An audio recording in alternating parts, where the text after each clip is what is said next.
अस्सलाम वालेकुम। इस वक्त की सबसे बड़ी खबर वक्फ बोर्ड जिस पर सुप्रीम कोर्ट की आज सुनवाई थी। सुप्रीम कोर्ट में सरकार ने उल्टा सुप्रीम कोर्ट को ही धमकियां दे डालीं। सरकार ने सुप्रीम कोर्ट से कहा कि खबरदार तुम हमारे मामलों से दूर रहो, हम जो भी ऊल झलूल ऊट पटांग कानून बनाएं बस तुम वल्ला हबीबी यही सही है ये कह के उस पर स्टैंप आउट करते चले जाओ। सरकार को जिस तरह सुप्रीम कोर्ट ने इससे पहले वाली सुनवाई में लताड़ा था और सॉलिसिटर जनरल तुषार मेहता बेचारा जो क्या कहता, उसने 7 दिन का वक्त मांगा था कि मिलॉर्ड मुझे खुद नहीं मालूम कि ये कानून क्या है, मैं आका से पूछकर बताऊंगा। और आका से पूछकर बताने में नाकाम हुए और हलफनामा सरकार ने ही डाला सुप्रीम कोर्ट में और सुप्रीम कोर्ट से कहा कि हम कोई भी कानून बनाएं, चाहे वो ऊल झलूल कानून हो, चाहे वो मुसलमानों के खिलाफ कानून हो, सुप्रीम कोर्ट उसमें इंटरफेयर ना करे। इस वाली बात पर सुप्रीम कोर्ट भड़क गया और सुप्रीम कोर्ट ने अगली सुनवाई 15 मई रखी है कि वक्त पर अगली सुनवाई 15 मई है।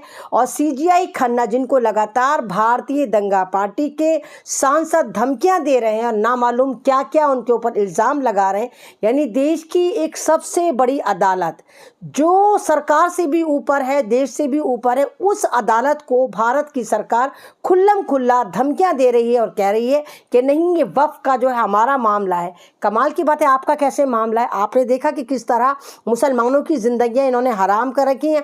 आपने देखा कि नैनीताल में किस तरह बेकसूर मुसलमानों की दुकानों को तोड़ा गया, उनके घरों को आग लगाई गई, उनकी प्रॉपर्टी को नुकसान पहुंचाया गया। आपने देखा कि किस तरह देहरादून में दुकानों को जबरन बंद करवा रहे थे और एक रेप का इल्ज़ाम था मुसलमान बुजुर्ग पर जो किसी बच्चे का रेप करा था और पकड़ा भी गया। देहरादून में एक बाकायदा किराए के टट्टुओं को आरएसएस वाले बुलाते हैं और माहौल ख़राब करने के लिए मुसलमानों के विरोधी नारे लगाते हैं और इस्लाम के विरोधी नारे लगाते हैं। वहाँ पर एक शेला नेगी जो मेरी हिंदू बहन थी और सैल्यूट उसको बनता है, उसने कहा कि तुम रेप के लिए तो काम नहीं कर रहे, तुम तो ये भारत को बांटने की बात कर रहे हो। तो उसके ऊपर ये लोग चढ़ जाते हैं, नफरती चिंटू, ये किराए के टट्टू, और कहते हैं कि तू पाकिस्तान से तो नहीं है, क्या तू मुसलमान है?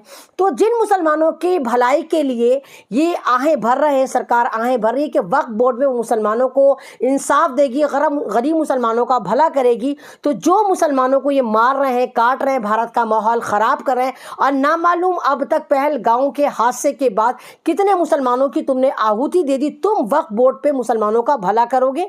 हमारी प्रॉपर्टी है, इसका भला इसका बुरा हमें पता है कि उस प्रॉपर्टी को कैसे यूटिलाइज करना है, किस तरह हमारी कम्युनिटी का उसमें भला हो सकता है। लेकिन सरकार गिद्ध की तरह उस पर हमला कर रही है, गिद्ध की तरह उस पर कब्जा करना चाहती है और नामालूम क्या करना चाहती है कि सुप्रीम कोर्ट को भी खुल्लम खुल्ला ये सरकार धमकियां दे रही है। लेकिन हमें उम्मीद है कि देश की सबसे बड़ी अदालत सुप्रीम कोर्ट मुसलमानों को ज़रूर इंसाफ देगी।